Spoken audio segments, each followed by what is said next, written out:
Thank you all for coming.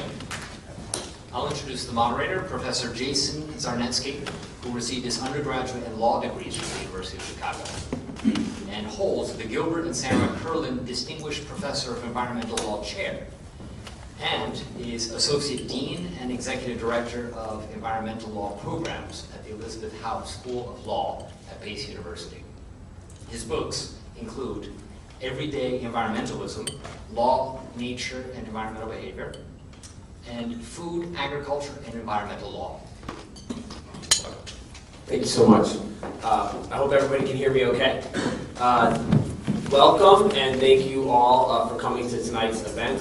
In particular, I'd like to thank you for that kind introduction, and thank you to the Alumni Club of New York City, the University of Chicago. It's my honor to serve as moderator for tonight's conversation, because as you mentioned, I'm a UC grad. What I'm hoping today is that we can have a conversation about our climate future, and rather than having a bunch of talking heads and a presentation, I'm going to engage in a moderated Q&A with our two panelists, and then we'll open up, after about 45 minutes, open up the conversation to everyone in the room as well. So I said we're going to talk about our climate future, so what better to have decide our climate future than a lawyer and a scientist. That's who I have on the panel today. Katrina Q is the Haub Distinguished Professor of Environmental Law and my colleague at the Elisabeth Haub School of Law at Pace University.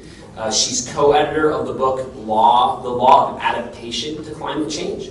And she is also co-chair of the International Bar Association's working group on the legal aspects of climate change adaptation. To my right is Michael Puma. Michael is a research scientist and director of Columbia's Center for Climate Systems Research. So they'll both have a lot of exciting things to share. So I went on the web last night and I printing out Arctic temperatures soar 45 degrees above normal. Spring is running 20 days early. I had to lose my coat on the walk over here. It was so warm. And so I want to start off with sort of two preliminary questions. One for Katie and then Michael. For Katie, the question, well, who should decide what climate policy should be? And then, once Katie answers that question, the question I'll tee up for Michael is, well, decide what do we have to worry about? What are the critical vulnerabilities that might exist as a result of the climate crisis? So Katie, who decides? Who decides what our climate policy should be? So that question of who will get to decide our climate policy is an area where there are legal skirmishes unfolding on a number of fronts. And I think before you can understand the context for those legal skirmishes, it's useful to start with a legal view of what kind of climate policy we have now and where it comes from. So we don't have a standalone federal statute that was adopted and expressly designed to address or control greenhouse gas emissions. I think the closest we got in 2009 is by a 7-vote margin. The House passed the America's Climate and Energy Security Act that would have imposed a cap-and-trade system that of course never passed the Senate.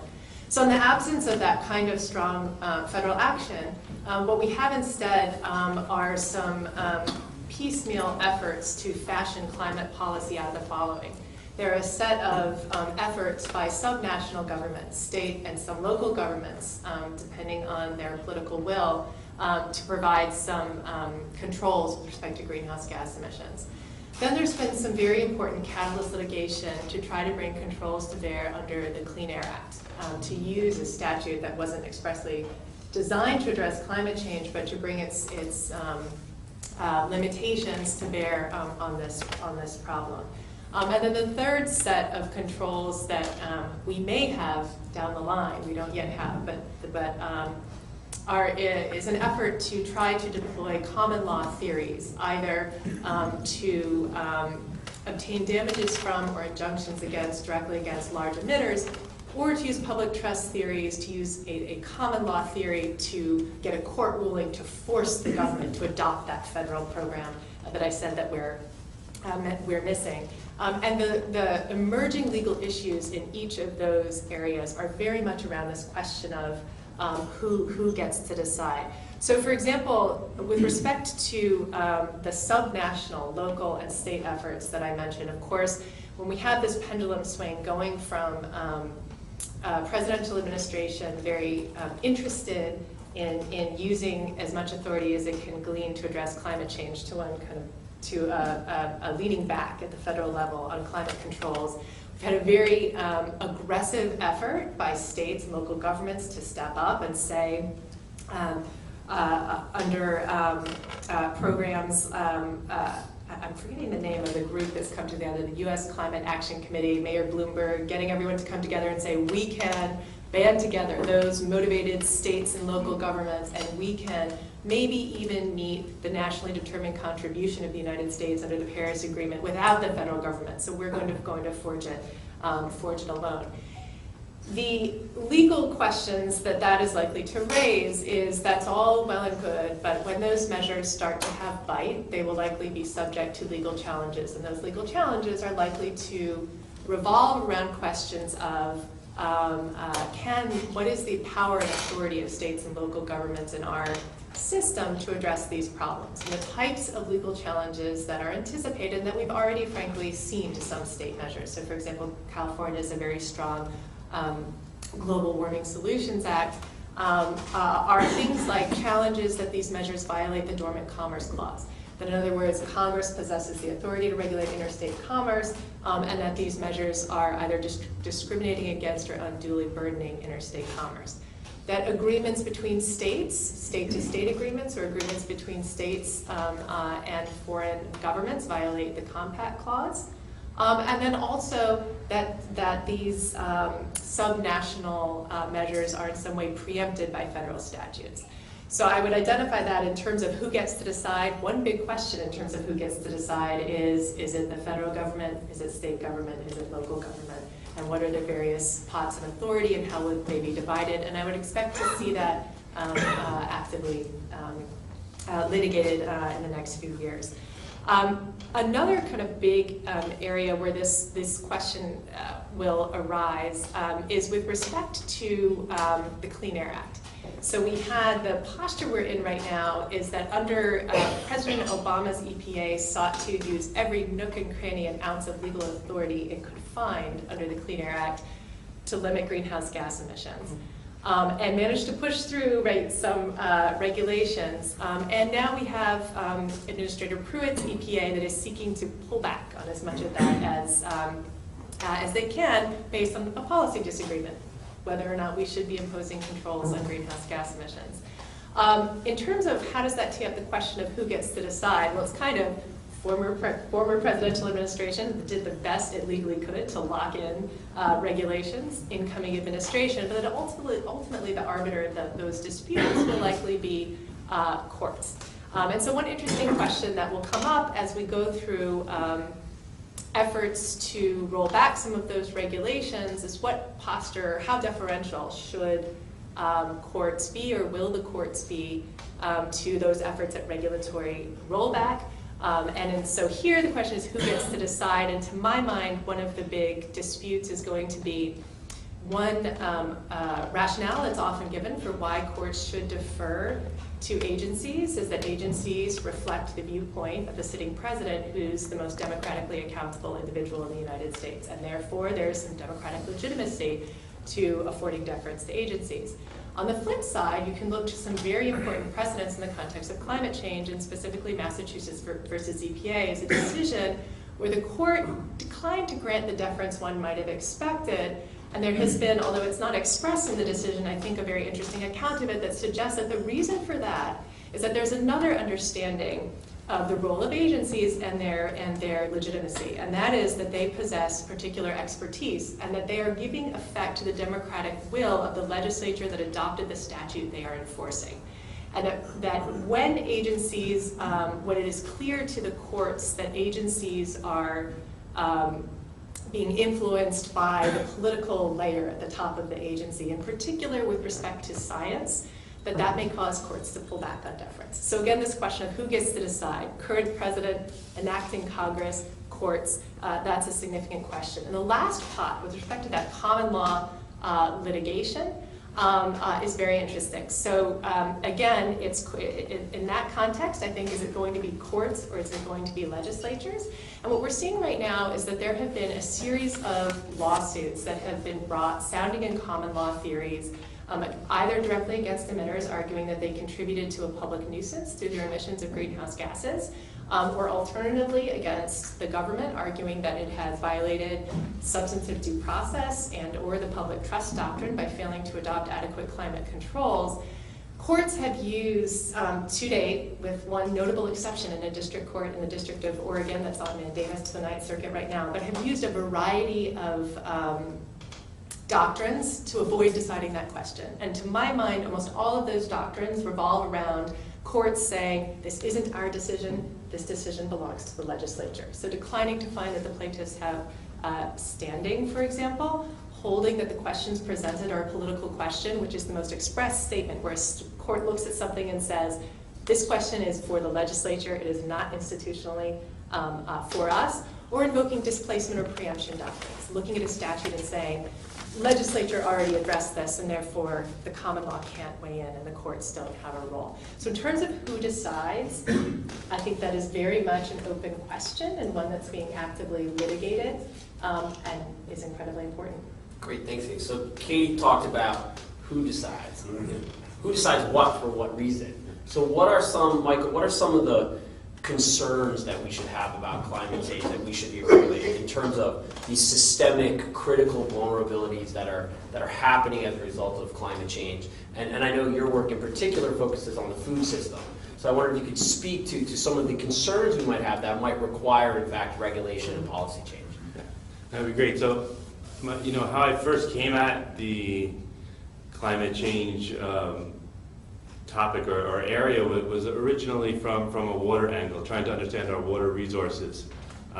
And then I started working after a PhD, actually above Tom's restaurant, the restaurant from Seinfeld. So basically we're developing a climate model there, one of the 3 major climate models in the United States, working to try and understand climate variability, the sensitivity of our climate to various forcings.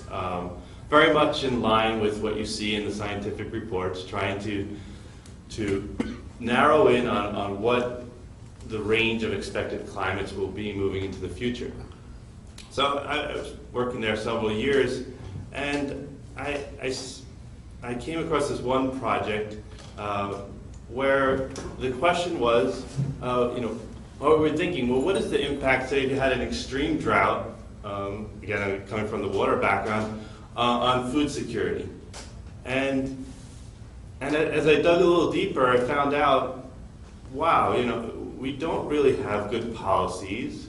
We don't have good strategies at the national level, at the international level, or at the local level to deal with disruptions, whether they be climate related or otherwise, to our food system. And it really took me by surprise. And I thought, so I started looking into this. Let's look at the food system and understand its vulnerabilities to climate related extremes. Well, it turns out a lot of the studies have been focused on, all right, let's look at the climate in 2050. Well, God knows what the climate's going to be like in 2050. But let's look at the climate in 2050, and then we're going to project what the equilibrium system will be like, the equilibrium economic system. So I'm thinking, well, what about the extremes? What about the short-term disruptions? And it turns out that the economists don't have very many effective tools to deal with short-term disruptions. So we're thinking, well, what if we have a short-term climate-related disruption in food production over the middle of the United States? So think Dust Bowl 1930s. What happens if that type of event occurred today? In today's interconnected world, we know, 1930s, I mean, there was trade, obviously, but food trade, the food trade system has evolved dramatically since then. So the question is, well, now we're talking about a climate-related pressure on our agricultural system in an interconnected world. And so we can think about the first level of our climate impact is sort of the obvious, right? It's, all right, we have an extreme heat wave hitting several regions around the world. And where are we at in understanding that? Well, we're at this stage where we try and understand, well, how does that affect production? But what we don't understand is how does that stress on our food system, how does that propagate when you have a world that's connected through trade, through global prices? So we've had two experiences with jumps in food prices. If you remember back 2007, 2008, we saw a major spike in wheat and rice prices here in New York City. The pizza prices went up, and they never lowered them after the prices went down. But so we had that event, and we had an event in 2010, 2011. So then suddenly, there's this interest. Well, how do we deal with these short-term disruptions to our food system? So since then, the one international level response is the formation of the Agricultural Markets Information System. So there they try and create a database of production, try and monitor the global situation.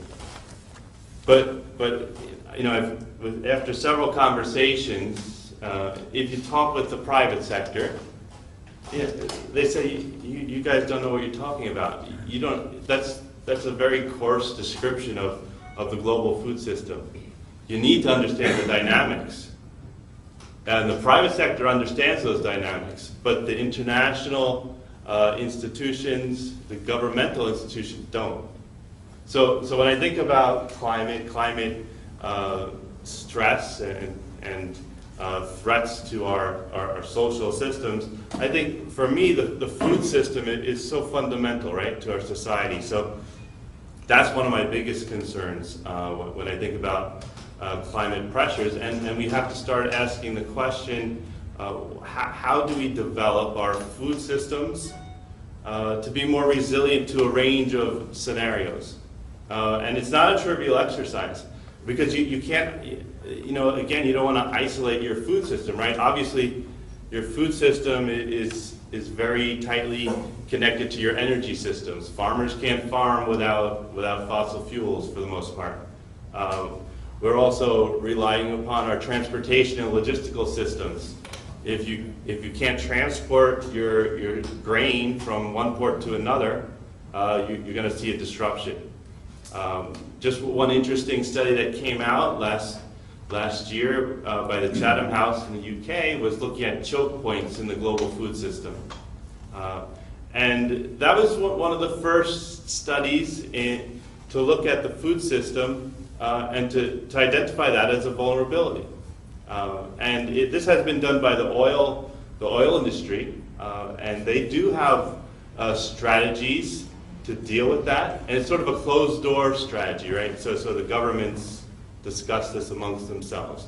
But we do need something equivalent for our food supply, and so that's an area where we think about direct impacts of climate, but then the next level, sort of indirect impacts of climate. So sea level rise, for example. Imagine you're shipping grains from Brazil. Brazil is a major exporter now of soybean, especially to Asia. What happens if there's a disruption to their port, whether it's a hurricane or in the longer term sea level rise? Do we have policies, do we have logistics in place to deal with those? Well, I'll tell you, it's not coming from the government side so much in many regions. The private sector has quite a bit more pull in those areas. But we do need some coordination, right? Obviously, the private sector has its objectives. The goal is, your business, you want to secure your business and make money. On the flip side, and that's all fine and good, but the government's role is then to make sure that if the government's role is to ensure a reliable source of food supply, then we need some partnerships, and that's sort of a potential. And maybe I'm getting off on a tangent. No, well, I actually wanted just to follow up on that. So if we you used words like vulnerability and disruption and choke points. How does that work as applied to concerns our country or an individual farmer might have? So what does climate change mean for that individual farmer? What might it be for the national security of the United States? Yeah, it's a great question. I mean, when we want to think about food security, we want to think about this at multiple levels. And you know, we can start from the farmer level. In the United States, we've seen, and you've probably heard this, but a trend towards, you know, increasing farm size, and this trend continues. The small farm is gradually disappearing. And well, so you could ask the question, from a food security, national food security perspective or global food security perspective in a changing climate, is that good or bad?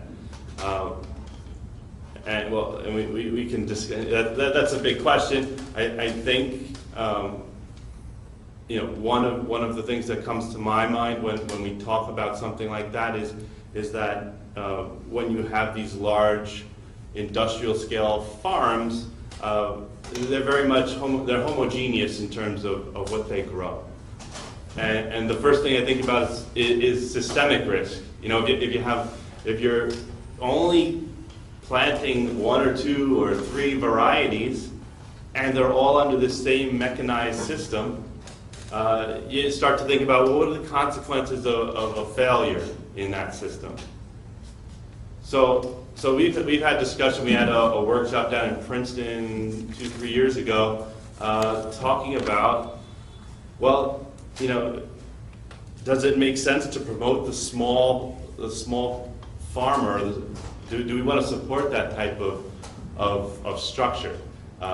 There were those in the room that said, well, the small farm's never coming back, and maybe we don't want it. Others would say, well, you know, if you don't have such large structures, if you have smaller structures, you're less vulnerable because you'll have different practices on the different farms. I mean, it's something we might think about it in a changing climate. If you view homogeneity in a system as risk, then maybe the solution is to have more heterogeneity. And the reality is that the Farm Bill is huge, and many of you went to Chicago, know better than me more about the Farm Bill. But the Farm Bill is a tremendous amount of money, and it's something there that we have as leverage to start thinking about. You know, how can we influence our food system so that it's not so vulnerable to a range of disruption scenarios? So, Katie, you started off by talking about who should decide policy, and now Michael has suggested that we need perhaps more heterogeneity in our ground level, street level, field level economic system. So they're perhaps a part of who should decide our policy, but how do we do that when a lot of those people who we then need to decide live in our ideological, highly politicized, world where perhaps you can't even say climate change where you live or work. Right, so you might be worried to hear Michael talk about the need for farmers to engage in adaptation to climate change and be thinking the same thing. Well, many of these folks live in places where it's kind of a dirty word, or it's not. There's and Katie has credibility here. She's from Idaho, so I know this to be true. But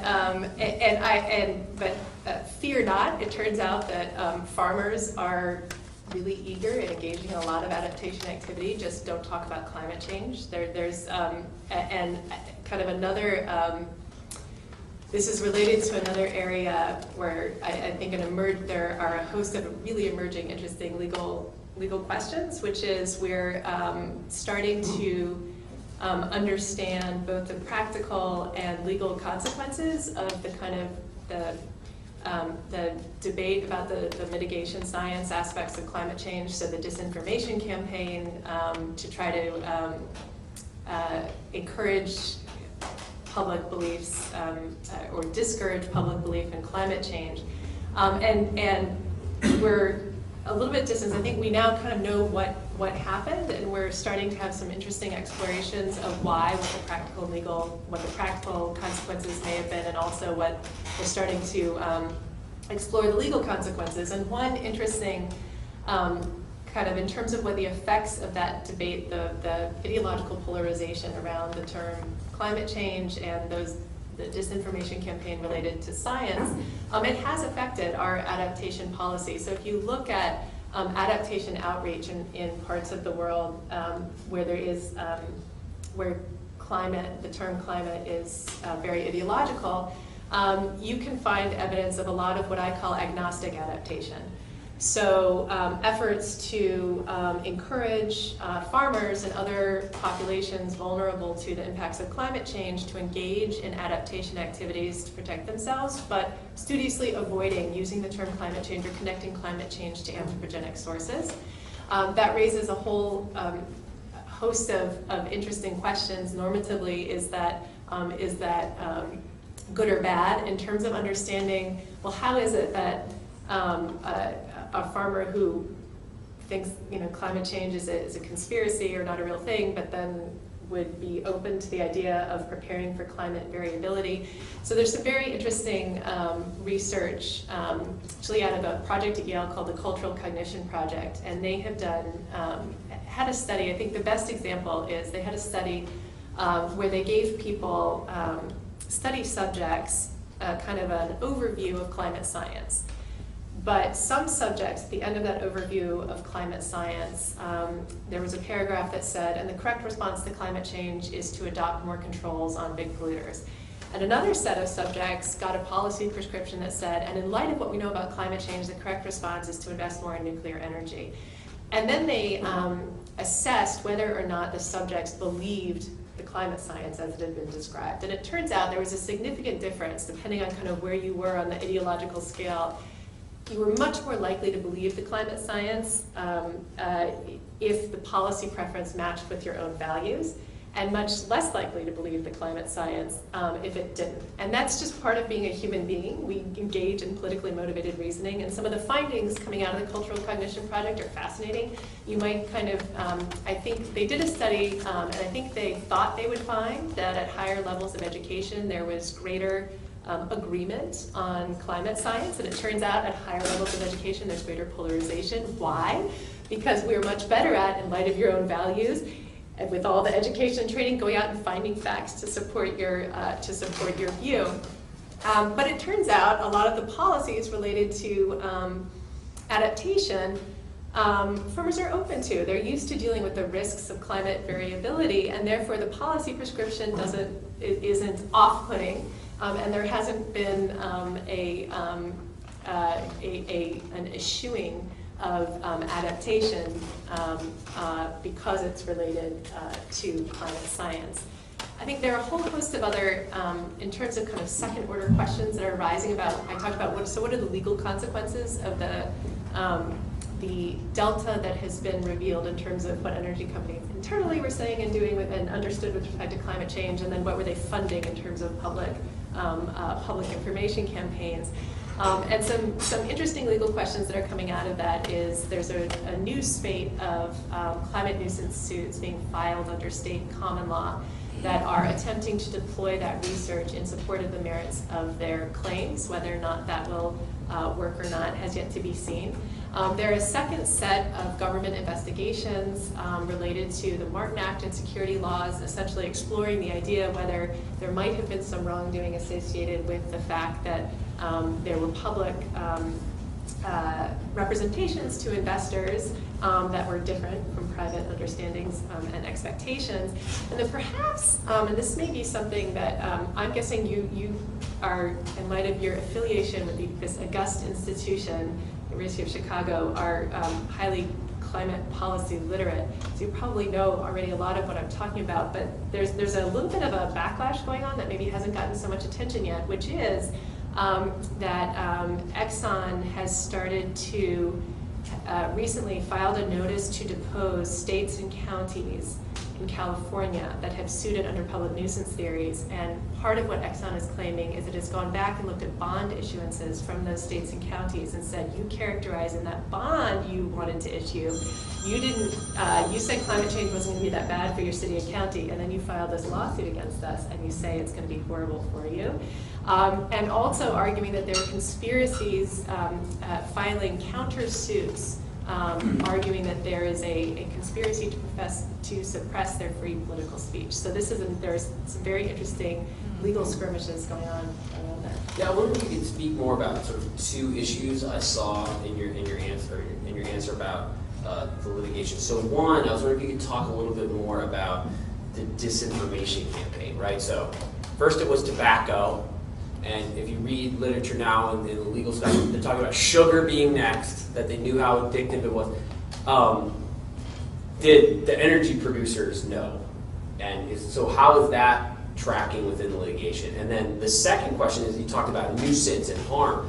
How do we show causation here? This is we have diffuse harms caused by many large greenhouse gas emitters. If there are any lawyers in the room, right? You have to show causation in a tort class. How does that work in this litigation as well?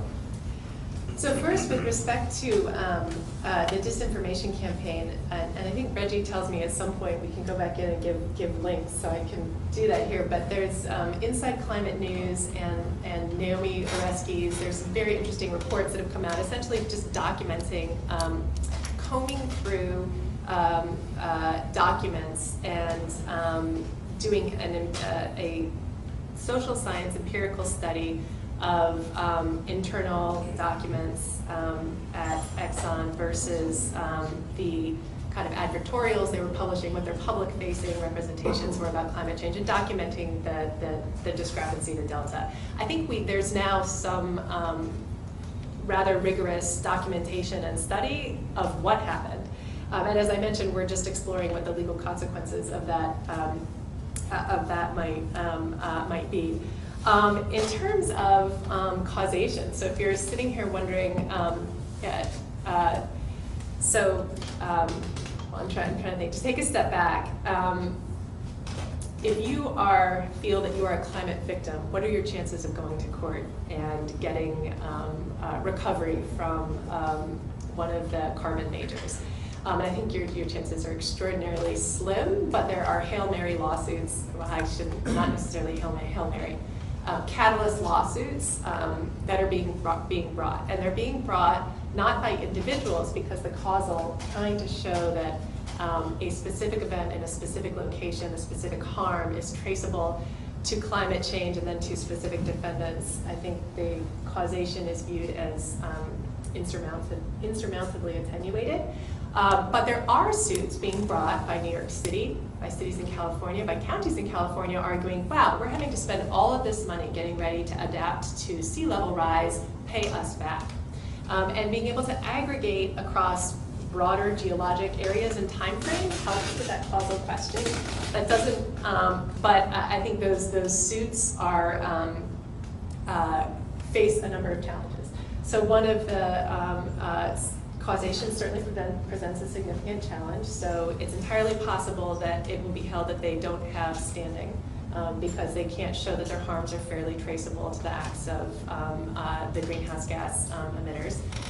There's also an argument that the common law theories that they are relying on are preempted by the Clean Air Act. So when kind of climate activists got a big victory in Massachusetts versus EPA, a holding that greenhouse gases can be considered an air pollutant under the Clean Air Act, that may also have inadvertently extinguished the availability of common law claims on the grounds that the Supreme Court has already held that federal common law claims are displaced by the Clean Air Act. The only kind of open question is whether state common law claims are likewise preempted by the Clean Air Act. It is a higher legal standard that's required to show that a federal statute preempts state common law than it is to show that a federal statute displaces federal common law. But that's certainly an open question, and based on language in their action removing these state suits in California to federal court, Exxon indicated that it believed that they were displaced and preempted. In addition, there are arguments, as I mentioned, that these cases, that courts simply can't be allowed to adjudicate these cases because they would dictate climate and energy policy in a way that legislatures should make those decisions, not courts. So it's possible they'll be dismissed on political question grounds. So a whole host. So I think your chances are really not good. But there's some interesting lawsuits to be looking at in terms of to see how they come out, that have been styled in a way to help overcome some of those causation issues that you identify. So, Michael, you mentioned all these disruptions and vulnerabilities. You know, Katie, if I had to hire an environmental lawyer, I'd obviously hire Katie. She's completely on task. But I'm curious about what your view is about how to address these threats. So one view is to hire Katie and litigate some cases. Maybe we could get what Chicago grads, there are people working, we get Richard Thaler to nudge people into changing their behavior. Cass Sunstein could do some cost-benefit analysis for us. Mike Vanderberg could tell us to engage in private environmental governance. We can Google later all these people's connections to the University of Chicago. How should, from the scientist's perspective, when you're looking at the data, what do you think about in terms of like how do we deal with all these threats? What's the proper policy that we should be engaging with to handle these problems? Yeah, so I mean, I guess you could answer that on two levels. The first is, well, I mean, so given we're going to, because of the emission of greenhouse gases into the atmosphere, we're going to be dealing with a changing climate, even if we were able to switch energy sources, you know, in the coming year or something. We're going to have to deal with some substantial variability in climate, which is going to have some major impacts on our social systems. I mean, but when I think about, you know, what the best way forward, I mean, the first thing that comes to my mind is that we need new investment in energy development, new different types of energy sources. I mean, this is not my area of expertise, but I think the reality is when it comes to our social systems, it's very difficult not to use fossil fuels, and we can shift over to some extent, but I mean, the reality is we have a system in place that uses fossil fuels extensively, and it's going to be very, very difficult to move away from that. So, you know, and this is just how I've come to view it. I think we don't see much investment in relatively speaking, in new technologies, fusion, trying to move forward with that type of technology, or whatever technologies are at the forefront. So on the side of trying to reduce our emissions, I think we have to really emphasize more research on our energy technologies. So that's one side of the story. The other side is, as I said, we're going to be dealing with a new climate in the world, more variability. The article you mentioned about the record high temperatures in the Arctic region. If you've seen the weather in Europe and you've seen those pictures in Rome with the snowfall, that's a consequence of the sort of migration of air outside of the Arctic region into the European continent. So what we're going to see is, for sure, is greater variability in our climate system. The problem with that is that our social systems are pretty static, in the sense that what we have, our social systems, our supply, transportation systems, agricultural systems has developed with a relatively stable climate. And so if we see short-term shifts in climate, and it's going to have major implications. So one example related to this cold snap in Europe that I could think about in the historical record was the year without a summer of 18 2016. I don't know if you're familiar with that, but that was associated with the eruption of a volcano in Indonesia in 1815, and it led to famine conditions in Europe and actually northeastern United States as well, or not as much famine conditions, but failure of many crops because we had snowfall in the summer. So this variability in climate, which occurs naturally anyway, because of greenhouse gas emissions, we should expect an augmentation in the variability and extremes that we're going to see. One thing that, with all the uncertainty on climate model projections, the one thing that there is relative certainty on is our temperatures will increase. I would say broadly across the globe, meaning that we'd see relatively spatial uniform increases in temperature around the world. When it comes to precipitation, that's really unknown. We have a lot of difficulty projecting precipitation shifts around the world. But what this means, though, is that because of this variability, these pressures, we're going to really have to invest in adaptation measures. One of the unforeseen pressures, coming back to the global food system, is this issue of groundwater depletion. And I don't know how many of you have come across that challenge that we're facing, but it turns out that we have major groundwater depletion in the major agricultural producing regions around the world, whether it's the Ogallala Aquifer in the central U.S., also known as the High Plains Aquifer, the Central Valley of California, major groundwater depletion, the Indus River Basin in Pakistan. In fact, Iran, which was a surprise to me, is experiencing tremendous amounts of groundwater depletion, and that's people are beginning to think that's one of the pressures in that region, perhaps leading to instability. So.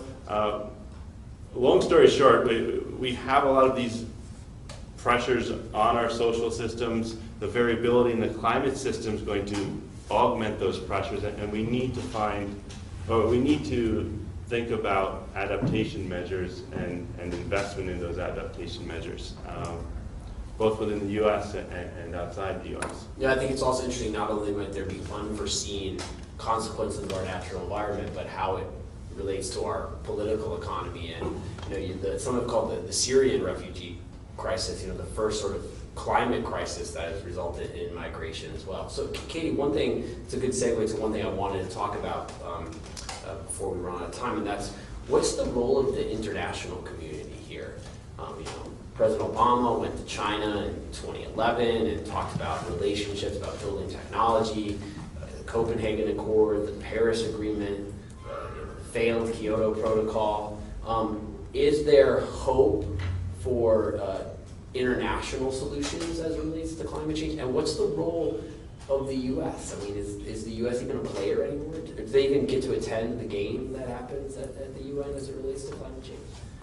So I'm going to make a pitch again for the importance of fighting the legal battles at home to get strong climate policy in the United States. And the reason for that is that the international climate regime has turned domestic. So the big move in the Paris Agreement was to abandon the idea of an international binding agreement, and instead to invite countries to submit voluntary, non-binding, nationally determined contributions to be updated every 5 years. What this means is that the pressure goes back to the domestic. And to my mind, it underscores the incredible importance of getting our policy house in order with respect to having strong greenhouse gas controls here. A second reason for that, and I am also not well-versed on alternative energy policy, but I will say, having read some of the papers, there's lots of empirical dispute right now about what percentage of our energy needs can we reasonably expect to obtain from renewable energy and on what time frame. But almost all of those white papers, when you read them, have a little sometimes it's a paragraph, sometimes it's a page, but they all concede that achieving any significant shift is of course dependent on having background motivational policy that will encourage private actors to go this direction, to developing those energy sources. So again, it comes down to having the policy background in place. And just one comment on Michael, on your comments about adaptive capacity. So something that is, it's always chilling to me when I hear the scientists, but chilling to me as well is that it's kind of been people just reflexively comment quite frequently that the United States is relatively wealthy and therefore we have a superior ability to adapt to climate change. So therefore it is not as much in our interest to be concerned about stopping it because we have the wealth and the resources to protect ourselves against it. And I would point out the catastrophe of Puerto Rico after the hurricanes should give us great humility about those assertions about our adaptive capacity. And especially in line with the kind of unexamined vulnerabilities that you've talked about with respect to the food system.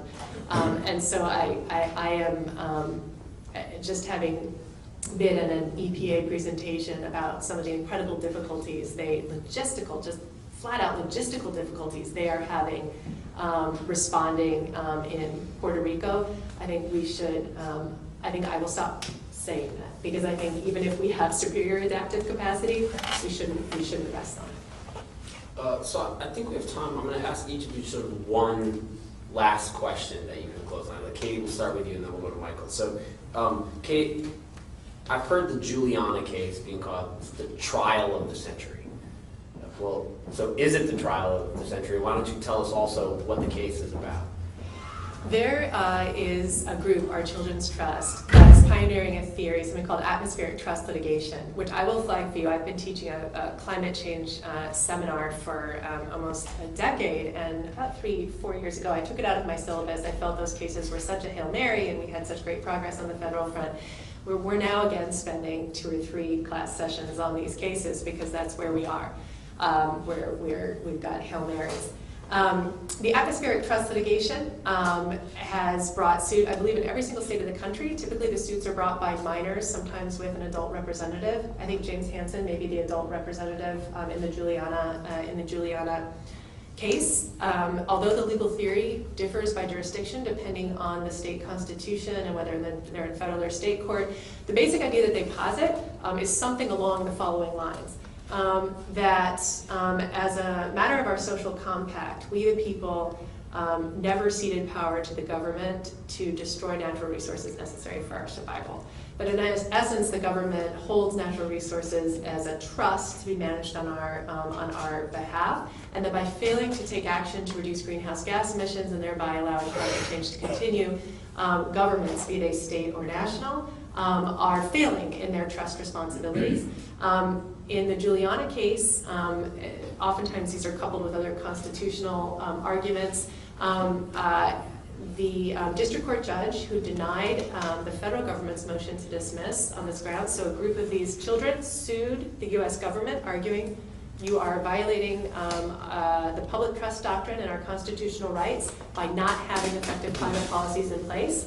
The US government filed a motion to dismiss. District court judge, going way out over her skis on some legal theories in a kind of exciting way, denied the motion to dismiss. The government has now petitioned for mandamus to the Ninth Circuit Court of Appeals. The oral arguments are online and are fascinating if you want to take a look at them. The district court judge declined to dismiss because she was open to the idea that there is a fundamental right under our substantive due process clause to a stable climate system. And the case, right now the Ninth Circuit is deciding whether to grant an interlocutory appeal. Based on my read of the oral argument, it's going to go back to the trial court and there will be a trial. I think the reason people were calling it the trial of the century is that there was some sense there would be all these depositions of high-level individuals. I will say the plaintiffs in the case, in part, perhaps as a strategic maneuver to avoid having an interlocutory appeal granted, have pared back their discovery requests. So maybe not, I would still say the trial of the century, but maybe not as much deposition testimony from, for example, Rex Tillerson as people were hoping. So Michael, we'll let you have the following question. You know, when I walk to work, I like to listen to podcasts, and oftentimes when you do research, you do interviews with people for you. You need to ask them about this, and then I say, well, what is that? I was just told to ask you about black swans. So why should I be? What are black swans? Why am I asking you about black swans? Yeah. So if you read the book by Nassim Taleb, The Black Swan, then I actually heard about that. I was sitting at one of these seminar, one of these typical science seminars, at my office, and one of the researchers, she's a professor in Texas, and Bridget Scanlon, an expert in groundwater and groundwater depletion. And she said she had just read this book on the black swan, and it changed her whole thinking about. She was a little depressed about her whole career in a sense, and I went out. I left the meeting early. Went out and got the book, and talks about a black swan is a rare event, but an event of massive consequence, and it's unanticipated by a particular observer. Not everybody. Some people know that this rare event could occur, but not everybody. The name comes from this idea that in Europe all swans were thought to be white, and that was confirmed by a millennium of observations. People observed that all swans were white, and with Europeans going to Australia, then suddenly one observation of a swan that wasn't white, a black swan, changed the whole thinking. And so why is this important? For me, it's important because when we think about our social systems, which are dependent upon climate, there are events that can lead to massive disruption. And a lot of these could be very much climate extreme related. And for example, if you talk with the so-called experts, especially over the last few years, on what they think the likelihood of large-scale famine is, you get these responses like, oh no, our food system is very secure.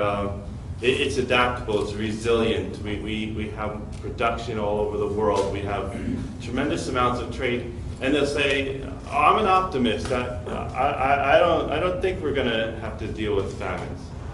Well, lo and behold, if you've seen in the last 2 years, the World Food Program is dealing with major famines I have to be careful with the official declaration of famine. Major food insecurity in Somalia, Yemen, South Sudan, northeastern Nigeria. And I just picked up this book recently on mass starvation. I haven't gone through it, but I read the beginning, and the author's like, well, he's surprised on how this has happened. With the progress we've made over the last 30 years, he didn't expect that we would see this type of event. And so that's what I think about when I think about sort of black swan event. If you go and try and compute the probabilities of a disruption to our food system, it's going to be quite small. It's going to be minuscule. But the consequences of, say, a choke point leading to failure of food supply is quite large. And to your point about the issues of the resilience of the United States to climate-related extremes. Well, a few years back, there was a report on New York City's food supply logistics, and they estimated, well, how many days worth of food would New York City have if there was a supply disruption? And what do you think? How many days would that be? 2? Will we get to 2? Well, Will we even get to 2 they days? put us at 5. Okay. Well, during Sandy, I was. There must be a lot of cheese in Yeah. pizza shops. Well, so the reality is that if there's a disruption, and you know, getting back to the interconnectivity, right? It's interconnectivity not just with our energy, transportation, but with our cyber systems. And I was at a workshop on food system resilience recently, and one of the points was there's this increased reliance on the cyber systems, even in the transportation of food around the world. So I know that gets off. It might seem that we get off the track of climate systems, but it gets to this fundamental question of having resilient social systems in a world that's rapidly evolving, and now we add that sort of climate pressure on top of everything. So. Thank you both.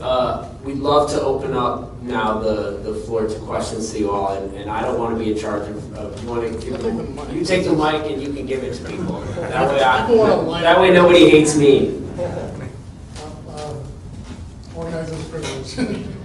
Just a quick question. To what extent can states and municipalities offset some of the policy-making mistakes coming out of Washington right now? So I think that's a really interesting question. I think that as Katie mentioned, we're seeing increased reliance on at least 3 actors as a result of the climate crisis. So one is individuals, and we're in this neoliberal sort of climate where we're expected to do more because perhaps our public institutions are. The other is private industry, and I think the third, as you suggest, is local governments, and local governments can play a significant role due to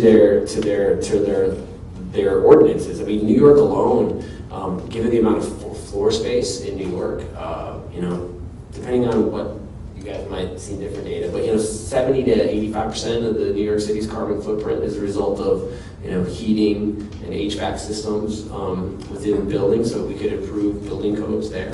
We've heard about smart cars. Michael talked about more technology. If we didn't have all the inefficient driving that we have in our major cities. So if those policies eventually go in place, localities could have a huge role. I'm sure Katie has more to say about this as well. Yeah, absolutely. So it used to be there was a relatively well-accepted paradigm of environmental federalism, which said that you match the environmental problem to the scope of the harm, which would suggest that you have to have the entire world participating on climate change because it crosses borders. But in light of the fact that, contrary to all rational expectation, no single city can have a discernible, individually, right, discernible impact on climate change. Contrary to all rational explanation, states and local governments, subnational actors have been incredibly active and effective in some ways at dealing with climate change. So we now have new models of thinking about the division of authority, adaptive federalism, dynamic federalism. And part of what Jason touched on, there's also a recognition that when you look at, if you understand that part of the response to climate change has to be a change in the way we live our lives, in some way local governments are uniquely positioned to navigate that. So for example, if the federal government came in and told you were going to start getting a fine from a federal inspector for failing to sort your recycling, there would be complete mutiny, right? But we kind of accept it when it comes. Our local governments know us a little better. They can, I think, tread in places with respect to impacts on individual lives based on knowing their constituency in ways that the federal government cannot. That said, the 2 primary problems that are the Achilles heel of these subnational efforts, there are 2, holes and leakage, and they're related. So holes are the idea that to the extent that you have patches, places where communities and states that are really motivated and active, and then holes where they're really not, right? And then you have less than full coverage, and that limits the volume of emissions that you can address. And leakage happens when you have, it may be great that we're being so good in New York City and so sustainable, but then we're importing our energy from a dirty power plant somewhere else, or we're importing they tried to figure out what is the total volume of emissions attributable to consumers in the United States, and they came up with something over 100% of US emissions. So how does that work? Well, it's because there's so many emissions imported in all the junk we import from China, right? So it's, the holes and leakage problem are really difficult. So it's hard for me to accept the idea that these small actors can be a complete solution. However, I think it is clear that they have a role to play that is really necessary. And just to follow up on that, one of the things we grapple with, I teach water governance, and one of the things we grapple with is top-down versus bottom-up solutions. And I think it's so critical to have that local level driven, that bottoms-up participation.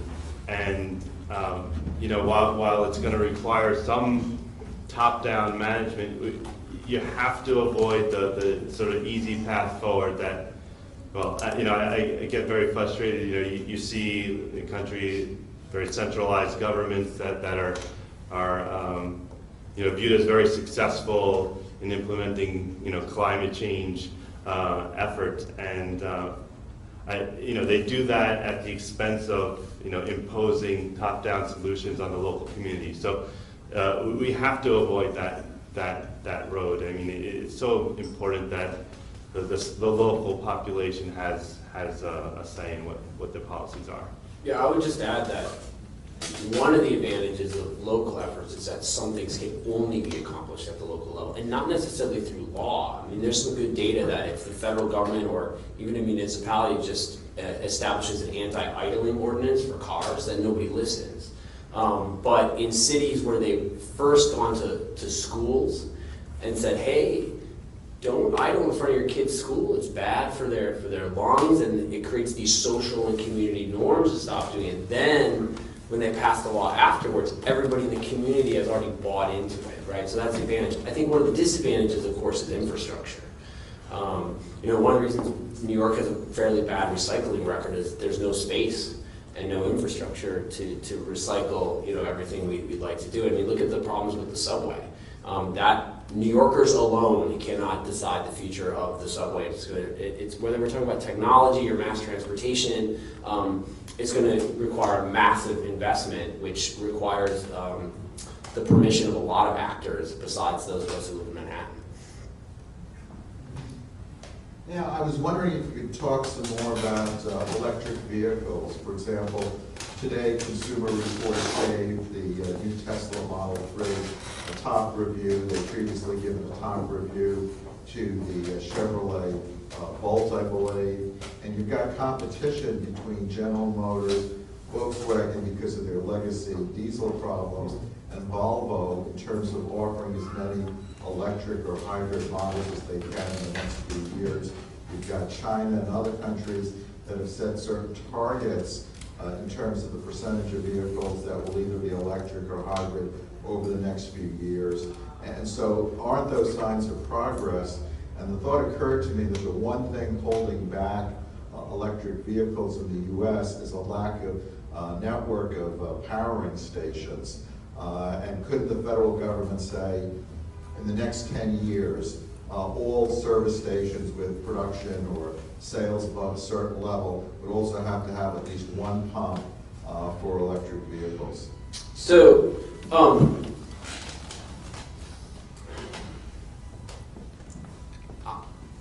one of the biggest challenges for electric vehicles has, of course, been our continued dependence on fossil fuels and the power of the fossil fuel industry. When the Clean Air Act was passed in the 1970s, the members of the U.S. Senate and the House of Representatives debated on the floor whether there should have been an internal phase-out provision for the internal combustion engine in the Clean Air Act.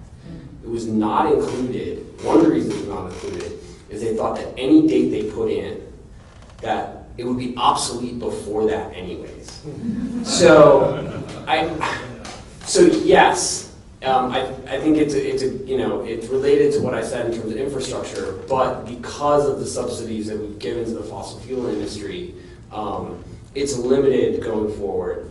I'm very optimistic. I was watching the Grand Tour on my Amazon Prime, and the new Tesla model got a good review, and the original Tesla got absolutely panned by the host, 10 years or 5 or 10 years earlier, whenever it came out. So I'm hopeful, but it's going to take a lot of work to get the infrastructure in place. Yeah, I guess just the obvious, right? It depends upon where. The gains you get from switching to electric, they're more efficient, so you get those reduction in emissions, even if they're sourced from fossil fuel power plant. But ultimately it comes down to where is your energy source coming from, and I guess I forgot what the figure was. That the efficiency gains that you get is substantial. So, but that fundamental underlying problem for me is always there. And you worry about, I'm driving my electric car, I'm not emitting as much, and then you're going to drive more. So that's that problem you always face. I think it does show, though, that it's not that we need a single solution. I think, for example, look at the shared economy now. None of us need a car. We can just call Uber, Lyft, Via, take a New York taxi. And so we don't need that many motor vehicles, and we're wasting a lot of energy producing all these cars that just sit in our parking lots all the time. So I guess the way I would answer is I'm optimistic about electric vehicles, but in the short term, I think it needs to be coupled with other technology like self-driving cars, as well as other creative solutions that aren't technological about usage of our space and our resources, and that all needs to come together. That's an area where law and policy matters a lot. It's like, well, how do you manage that system so it makes a lot of sense? Katie mentioned earlier, she characterized very politely the current administration as leaning back from the previous administration regarding environmental issues. Given the fact that all these adaptive strategies cost money and that businesses are loath to spend money that they feel they don't have to unless they're prodded, what's going to be the source of change, or are we sort of frozen while the current administration is in office? And how will these changes be funded? Because obviously, if you're creating a bigger pie somehow, that's great, you can allocate more to this. But if it's a fixed pie, you're allocating money that's being pulled from somewhere else. So I know we don't have an economist or a business person per se on the panel, but can I get your takes on that? Well, one thing it comes to maybe framing of the problem, and one of the things that's been successful, especially when communicating with businesses, is framing it in a risk, as a risk to their business model. So I think that's sort of one opportunity to move forward in terms of public-private solutions to fund adaptation. So if you can demonstrate to the private sector that there are certain risks that they're not accounting for, that's potential. That's one potential sort of stream of funding that you could possibly tap into. Certainly, if you think about the large agribusinesses and they want to stay profitable, in the longer term, 5, 10. 15 years, they're going to have to start planning for these things. Now, they do have their own divisions looking into these risks, but I think there's a potential there for some sort of co-funding of some adaptation measures. If think maybe two thoughts come to mind. I don't think I don't have anything approaching a complete answer to your question.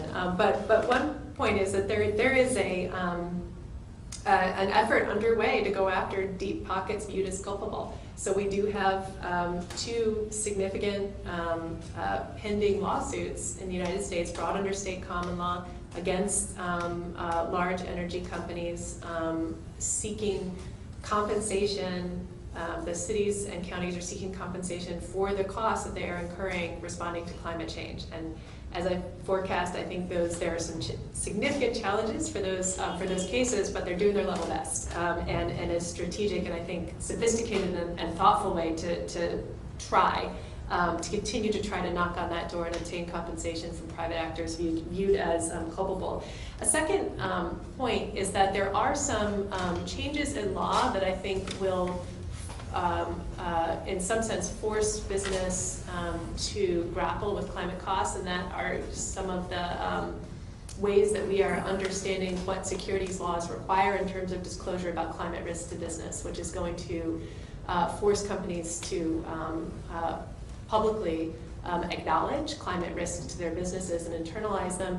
You're also seeing actions in terms of shareholder efforts that they're raising to get companies to do the same. So those are kind of two partial, not entirely satisfying answers. Yeah, I would respond in two ways. I think that one, we're seeing private business and industry do things that they are good for the environment and work for their bottom line, right? If you can reduce the amount of packaging, you have less packaging to produce, right? Then there's less disposal costs. So you are seeing a lot of private actors thinking about environmental issues as just economic issues for their company. Right. So that helps. The other is I think we're starting to see some cracks in what we normally think of as this cohesive team of corporate actors. There are some corporate actors that depend on natural resources other than fossil fuels in order for their businesses to survive. So if you make soda, you need water. And if you're going to have water shortages, that's going to create a really big problem for your business. And so you're seeing those types of cracks sort of, or fisheries, or any sort of extractive industry that requires natural resources. You're starting to see some cracks and some disagreement. I mean, we're starting to see that with other political issues now in the world too, that maybe these actors aren't aligned so much as they used to be. One major alternative to fossil fuels is nuclear energy. Of course, reliable probably than solar or wind. But the old U-238 technology is kind of scary, prone to disasters and creates a lot of waste.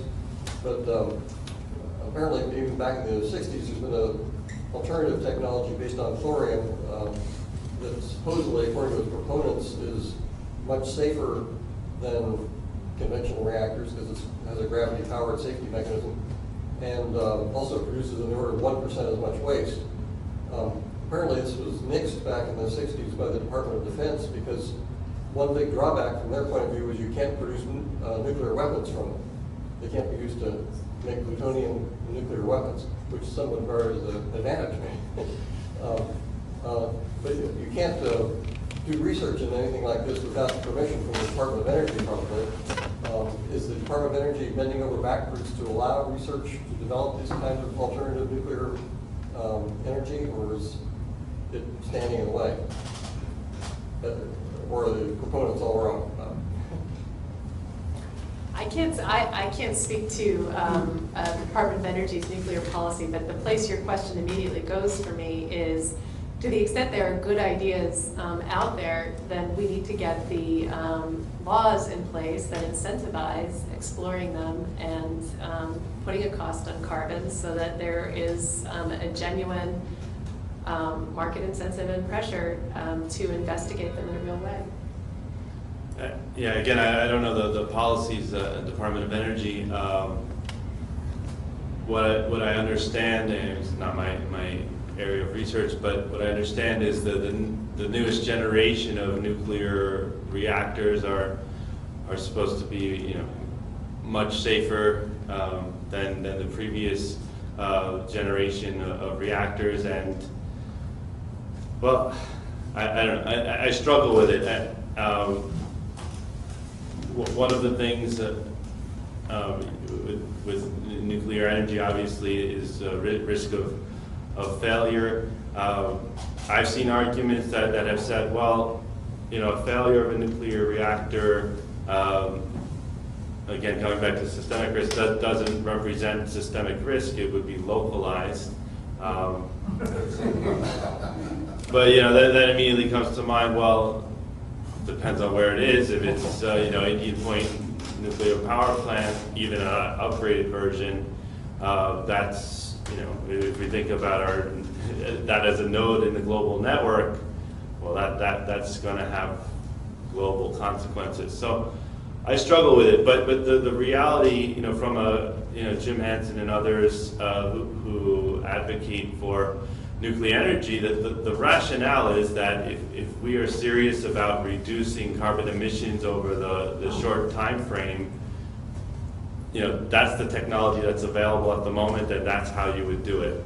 And it's not wind or other non-renewables. So that's the dilemma. Apparently, it's a big proponent of this new generation of nuclear technology that's much different than the old technology. Yeah, I mean, that's the argument. It's saying this new generation of technology is light years ahead of the old one. I still have my reservations. Yeah, my question's somewhat related. It gets back to what I think is the basic energy issue, which is how do we make non-carbon energy sources more economically competitive? And do you folks have some thoughts or ideas on that?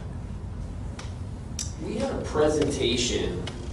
Is that weird? We had a faculty presentation. Was it 2-3 weeks ago? And I wish I could cite the data, but the argument was that if you looked at the subsidies to the fossil fuel industries and added them across the globe, they were about 9 or 10 times the amount of money that it would require to do any of sort of these sophisticated technologies that we're talking about and invest in them. So it sort of speaks to your point about that the policies that we're creating are really dictating our ability to drive other technological solutions, whether those technological solutions are large scale and centralized, like shared heating systems and nuclear power facilities, or more diffuse, where we all have a minor micro turbine and a solar panel in our backyard. And I wish I could. If you email us later, we will provide you with the citation. But just one comment. I mean, one thing that I heard it somewhere. I don't remember, but I remember someone was saying, and this struck a chord with me, that to be serious about this, we need some really large-scale investment, Manhattan Project's, level investment in energy technology. And I mean, for me, that's really, I mean, we don't see any really serious investment of finances by the government to I mean, this is a problem we're facing. The United States has many resources relative to other countries. Why don't we make some serious investment? And that, in my mind, is really the way we need to go. It always goes back to the New York subway argument, right? I mean, the New York subway creates this city and all the vibrancy and in the city, and that costs a lot of money to create. But it can throw off value tenfold, 100-fold of that infrastructure. But it is, I mean, if you read the books about the Manhattan Project, the effort and secrecy and time and money that it took to do that was remarkable. So I guess I have a few comments. Maybe afterwards. First comment is that at least in this country, one of the issues with nuclear energy dates back to the 3 Mile Island disaster. And if you've read the detailed analysis of what went wrong there, the answer is that the operators had 2 years of high school education only. They did not understand how a computer worked. They did not understand how the gauges worked. The computers were actually shutting down the reactor. The operators overrode it. So education here, trained staff in any technology is really critical, and I don't personally think we're doing a very good job on that in general. Second comment, black swan events. They're really defined in terms of statistics. So if you can come up with, if you have enough data to come up with a statistical distribution, then you have some prediction of the probability of a particular event. The problem is that you don't usually have enough data to get any kind of accuracy beyond 2 to 3 standard deviations. And a black swan event is something like a 5, 6, 10 standard deviation. There's no way that you can predict it. So is it unlikely to happen? Yeah. Will it happen? Definitely. Just look at the stock market at times. The third It's coming comment, down the black swan event, is that the models weren't correct. The models were not constructed properly, and so they underestimated, in fact, what they described to be a black swan event. they're unable to estimate it because they don't have enough data on about 3 standard deviations. I'm afraid we're only allowed to panelists that argument. Okay. I don't know, it's the University of Chicago, so they might all just start. Short comment. I'm always uncomfortable with talking about climate versus weather. Let me explain the background of this. When we talk about averages, we talk about an average rise in temperature. The problem is that we don't live by averages. We live by the local conditions. 40 years ago, I was told by a climate researcher, I said, what is this climate change about? Should I be worried about it? And he said, averages, no. He said, plot the variability in weather locally where you live, and when you see the variability go up, that's the effect, because the averages really cause turbulence. I did that in New York, and certainly it started dramatically going up about 5 years ago.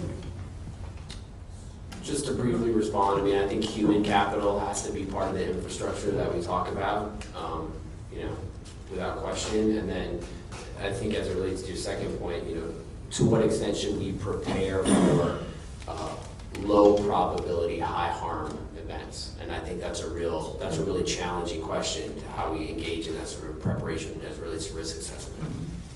I'll be walking down the microphone when one of those goes. Great. I have a question about adaptation. So the coasts are where climate change is going to reap the most immediate near-term damage, both to people and property. Yeah, Southeast Asia, the cost per square foot when they inundate, Hong Kong up through Guangzhou. Right. I mean, But you could even devastating. you could go closer to home and just Charleston. So my question to you is, we've had very little success in changing behavior. The law has not been particularly effective in terms of changing local zoning. State buyout programs, Sandy was okay. Go down to North Carolina, 3% of the people whose homes are destroyed accept buyout programs. So what do we do? And do the lawyers here have any thoughts on that? You want to go first? I'll just make a plug for a really fascinating article a colleague of mine wrote called Climate Change Bubbles. We went out and studied real estate markets and looked at a few places where, and kind of demonstrated that people tend to go along, and then all of a sudden it's like a bubble that pops when people realize this place is no longer habitable, and the bottom just completely drops out. In terms of what is the answer to generating the political will to adopt the policies that I've been espousing or saying that we need?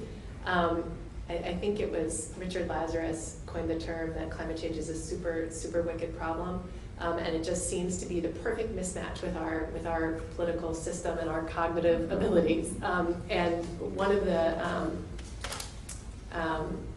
to my mind, I sometimes ask my students to do it sometimes comes down to salience and causation. So to do a thought experiment, if we knew 100%, if everyone here knew Sandy was a result of climate change and you all lived through Sandy, do you think that would change things? And so, for example, I spent years reading prognostications that we were going to have increases in certain vector-borne diseases because of climate-induced changes in the spread of different species.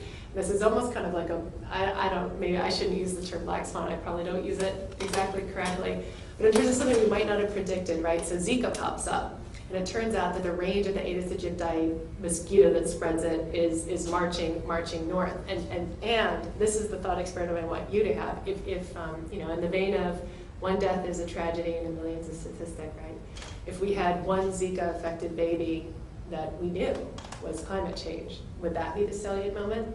I don't know what the salient moment will be, but I think one of the difficulties for having it is that there's always this causal question.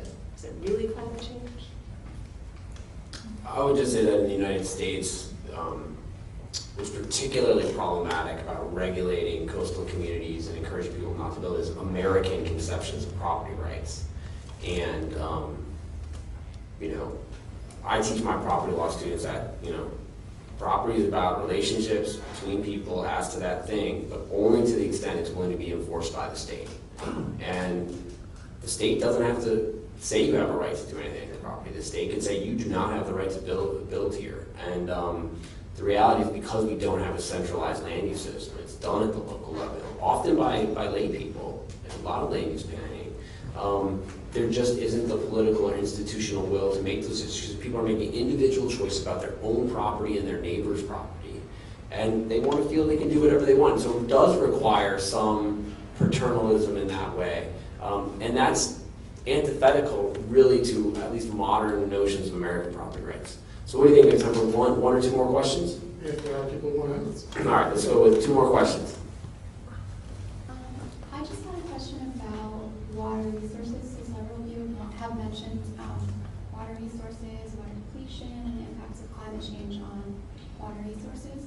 I guess I wanted to ask what your views are on the political and legal implications of virtual water trade at the national level, at least. Yeah, well, that's one thing we actually published on virtual water trade.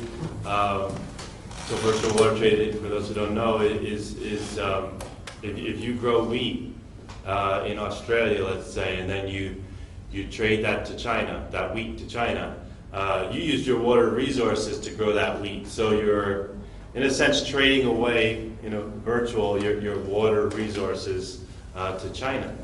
And it's been an idea that's it's important from the perspective of trying to understand, if we're using, the real importance for me is if you're using non-renewable groundwater or fossil groundwater to grow crops, and then you're trading that away, does that make sense? When do you want to step in and say, well, let's not deplete our aquifers so that we have no backup water to grow our crops? The problem, and this gets back to some of the other discussions that we've been having, is that on the international level, when it comes to water, there are no institutions or there's no power held by the United Nations or other global scale institutions to manage our water resources. Even at the national level, it's managing our water resources in a period of climate change is very difficult. For example, in Brazil, they're constructing I think it's almost finished, the Belamonte Dam in the Amazon rainforest. And part of the rationale of that dam is that they're going to reduce their greenhouse gas emissions. Of course, that's questionable, right? Because they're flooding or inundating forest that's underneath the reservoir, so you're going to have large amounts of methane and other greenhouse gas being emitted. But all that being said, the question is, where's the authority? Does the national level government have authority? The question, and when it comes to water, authority is fundamentally contested on multiple levels. So sometimes, even if you live in a region, you don't have control over your water. Maybe a business might, or the government, or an international corporation. Basically, there's this question of challenge: whose water is it? Who has the authority over it?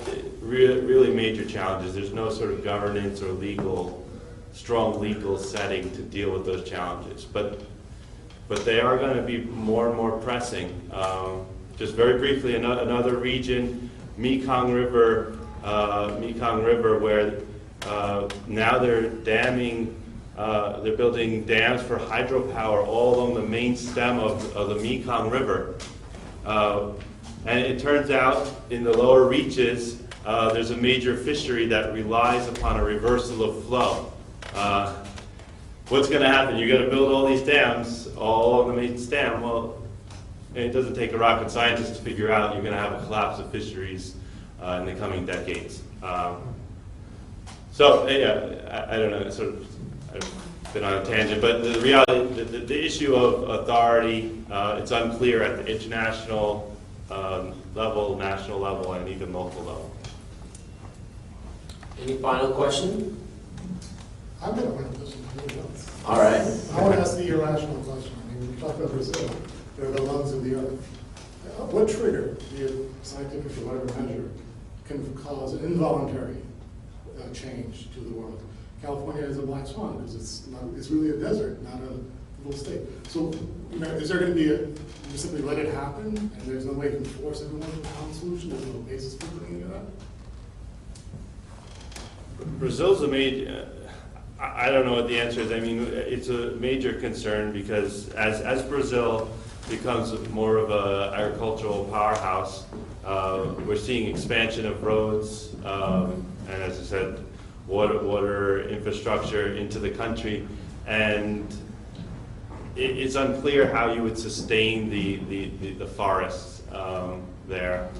I mean, you have to rely upon governments and maybe the very local level. What we need is sort of the civil society to step up in those countries and tie in with civil society around the world. So meaning civil society, different scientific and religious and other organizations to try and make inroads, because at the moment it's a cooperation between the government and industry to sort of extract a lot of the resources in that country, I think the only hope I see is that we have a sort of concerted effort by civil society to try and counterbalance that. Well, Sorry for a downer.